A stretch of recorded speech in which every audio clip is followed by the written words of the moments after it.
everyone, and welcome back to another episode of the PEP Talk. Today, we got a good one in store for you guys, and we're looking forward to talking about this one today.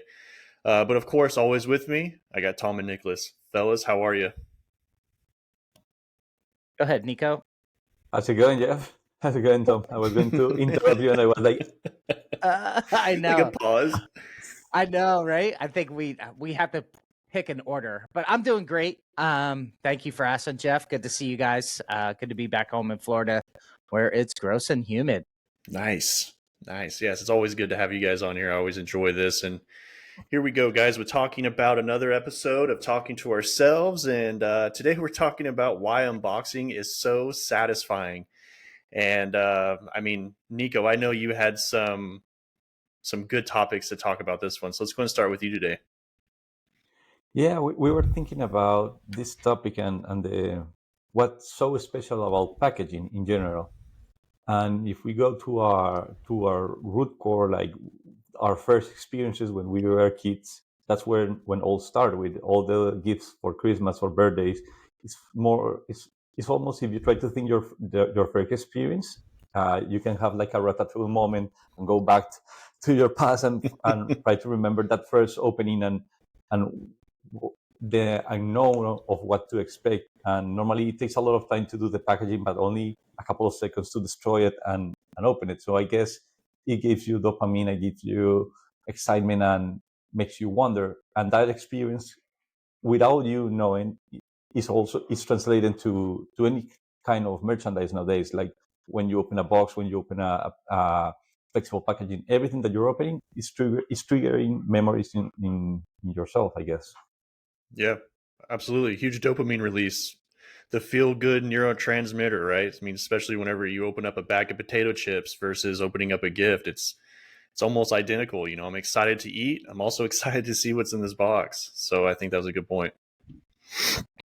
Yeah, I haven't thought about that, but definitely some of your, core memories. If you watched Inside Out, like, they have those like 5 core memories, but Yeah. running down, like when you're like 6 or 7, I again, assuming you're Christian and you celebrate Christmas, running down the stairs and looking at the size of the different boxes under the tree. I used to wish for a 4-wheeler or a 3-wheeler every year when I like to go off on, and my parents thought those are too dangerous. But every Christmas for like 6 years in a row, I would run out to the garage and look for my new 4-wheeler. That never happened. So You were on the naughty list. That's why.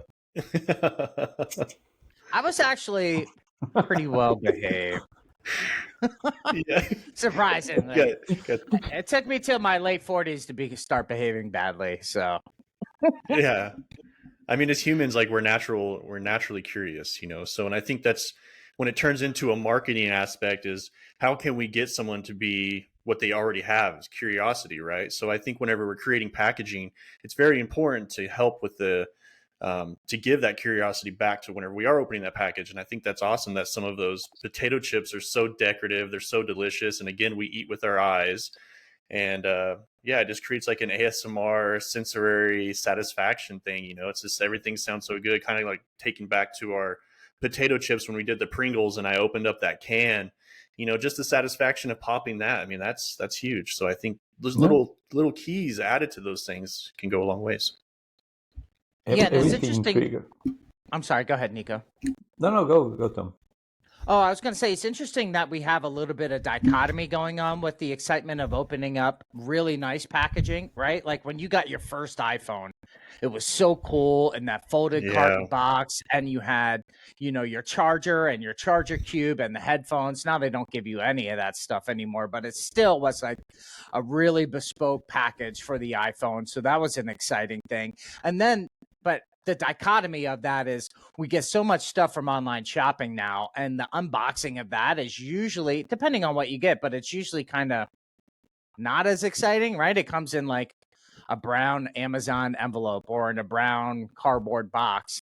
Very true. That just leads to a lot of breaking down packaging. That's not as exciting. And food packaging, you kind of know what you're going to get there. It's not that big of a deal, in my opinion, but there are certain things that just have amazing sensory, like it just brings you back to a certain place and time, opening up, and it's not really an unboxing, but opening up a new, kind of along the lines of Pringles, a new 3-pack of tennis balls is like one of the best core memories of playing tennis when I was a kid, because you had the can and the air release, right? Because it was vacuum. So you get the seal and the smell of brand new tennis balls. I don't think there's anything better, man. And I don't know what's up with that smell, but it is awesome.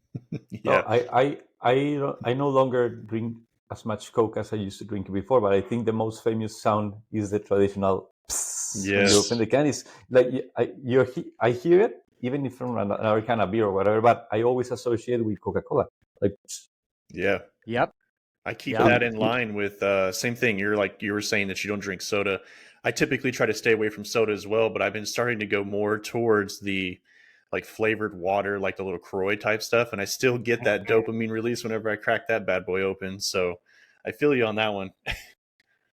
Yeah, we buy LaCroix by the flat at Costco because it's just like, to everybody's point, it kind of scratches that itch of having a carbonated beverage, but it's just soda water, so there's nothing really bad in it, or even like Topo Chico. And then my son is still all about the Mexican Coke, so he goes even older school where he's popping the bottle all the time of the Mexican Coke, and it is so much better. I wish all of our Coke was made with cane sugar as opposed to high fructose corn syrup. That would be great. But when you look at like regular Coke, how many grams of sugar in like one can of Coke? It's like 38 or 50 or something like that. It's ridiculously bad.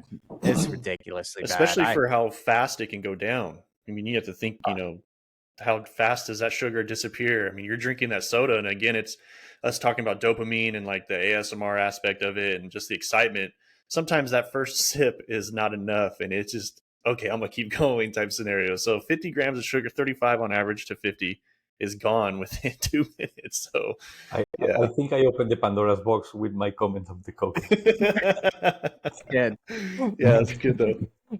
But going back to packaging, I think it touches a lot of sensors, a different sense on the human, like smell, hearing, touch. You can feel a lot of different things, and I think that's why it's so important especially if you try to take advantage of that, because that's a way of selling, a way of sharing an experience. Yeah. I mean, and it's such a powerful thing that it's not just your own unboxing experience, but people sit there and watch videos of other people doing unboxing. They really enjoy that. Like my son was really into Pokemon. So he would get those guys that would buy like 50 Pokemons, and he would like reveal each card one at a time. I'm like, that's weird. Why are you excited for somebody else getting a cool Pokemon card? But it is what it is. I'm trying to think of some other really good unboxing experiences that were just memorable for me. I know, like, getting Transformers when I was a kid. They came in super cool boxes. Tennis shoes is an interesting unboxing experience, right? I really like that one, getting a new tennies, especially because that usually mark like the beginning of the school year, right? So it kind of puts you in a specific time frame of like September, August. You get your new shoes and you fold back the tissue paper, and then you got to sit there and you got to lace up, because one shoe is usually laced because you tried it on, and then you got to lace up the other one. I don't know. But what do you guys have as like some of your favorite unboxing experiences of your childhood or even in adulthood? Now that you're mentioning, I think, and it's not such a gratifying experience, but it's more like a ritual experience with Lego. Now that I have kids sorry, I'm doing Legos again. But when you open the Lego, it's the box with all the graphics, and inside is only a regular box, but with a lot of small packages and instructions. So normally you have to take everything and you start to separate the content, open the instructions. So it's like a ritual. Okay, open the Lego box, put the instructions, identify all the parts, and start the experience. So Lego is a weird experience that I never thought about it, but it makes you do like a ritual, I guess. Yeah, very nostalgic for sure on the Lego side of things.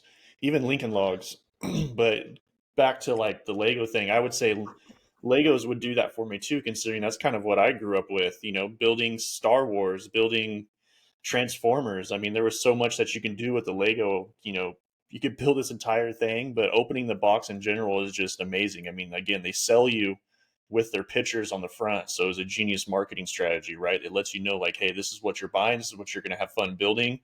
And then whenever you open it up, you can now have that nostalgic feeling of, like what Nico was saying, placing it in certain areas and preparing yourself for that build. I mean, that to me is a very unmatched feeling. So I'd have to Yeah, agree with and it, Lego. Legos have really upped their game since I was a kid, right? You would just get like a generic Lego set. It wasn't specifically to build an object. It was just like a mixed match of colors and pieces and wheels and axles and stuff like that. And it was all up to your imagination. Now there's like boxes, obviously, with specific purposes. And my kids love those. We actually get Lego advent calendars for them every year, which is super cool. And you open up, and each day leading up to Christmas has like a little mini Lego set. And it might be Harry Potter themed. So it might be you're building like, a small piece of the castle, or maybe you're building a desk or a hippogriff or something from that. And that's really fun, where they get to build a little Lego piece every morning before school leading up to Christmas. And then, Deacon's got like Starry Night that actually ends up being a picture on his wall that's done in Legos. He's got awesome cars. He's got Darth That's Vader's sweet. head. I mean, these are like super expensive Lego sets, but I love it from my kids always wanting to be on screens. Once they dig into Legos for like 2 to 3 hours, it's tactile. They're using their hands, they're using their brains. It's nice creation. And it keeps them busy, and they really enjoy it. So it's not just sitting there mindlessly watching Mr. Beast do something, or, playing TF2, which I did get to do a little gaming with my son last night. And of course I got destroyed. I think TF2 is Team Fortress 2. It's a first person shooter. The score was like 70 kills to 12 by the time we were done. So anyway, we're off the unboxing topic. Now we're on to me being horrible at gaming. No, I still think that's good. It creates like a step-by-step ritual for you and your son, which I think is awesome to have. It's just a full of mindfulness and just a lot of good times to have, and that will last forever. And that kind of is what we were talking about in the beginning, is whenever you buy Legos, you already know in your head what you went through as a child. Now you get to experience it with your kid. And so that's kind of the best marketing strategy for Lego. And I think why they've been able to stay around for so long is because of that nostalgic feeling and how they box their packaging, and just become, again, reiterating that step-by-step ritual, opening it, removing whatever needs to be removed, and then revealing everything, and then just having that pure excitement. So I think that's great. I will add something to that experience, and I think that's Lego is so successful because besides all that pre anticipation and the opening, at the outcome is something that you built. Yes. So you feel accomplished by something. So I guess if you transport that metaphor to other kind of packages, those brands that, for example, for food, that they give, if they sell, I don't know, asparagus or whatever, and they provide you recipes and whatever, it's not the same experience as just buying it and figure out what to do. But if they give you like guidance of what to do with that, and let's say at the end of the night you cook a very fancy dinner, or it doesn't need to be fancy, a very tasteful dinner, you will say, "Oh, this is awesome," because I opened the package and I create something out of it. Yeah. Yep. Yeah. And one thing, I know we're running a little short on time, but one thing I just thought of that was a huge unboxing experience from my childhood were gaming systems. When I got in television when I was super young, my first Yes. Nintendo, my first PlayStation, that was such a big deal, especially because I was never the first kid to have that system. So you'd always have to go over to Timmy's house or Chris's house to play Nintendo. And then when you get your own at your own house was such a big deal. Yeah. And the brain rot would then ensue. It's like, well, I'm going to sit here for the next 5 days and just play video games. But never sleep. That was a big one. Yeah, that was a huge one. That was. Well, that pretty much wraps up, I think, our unboxing situation. We hope you enjoyed all of our in-house stories, which are we love sharing. I think we all kind of went back in time within ourselves, and it was really fun. And if you guys don't have anything else to say, I think we'll wrap it up. Yeah, that sounds awesome. Thanks.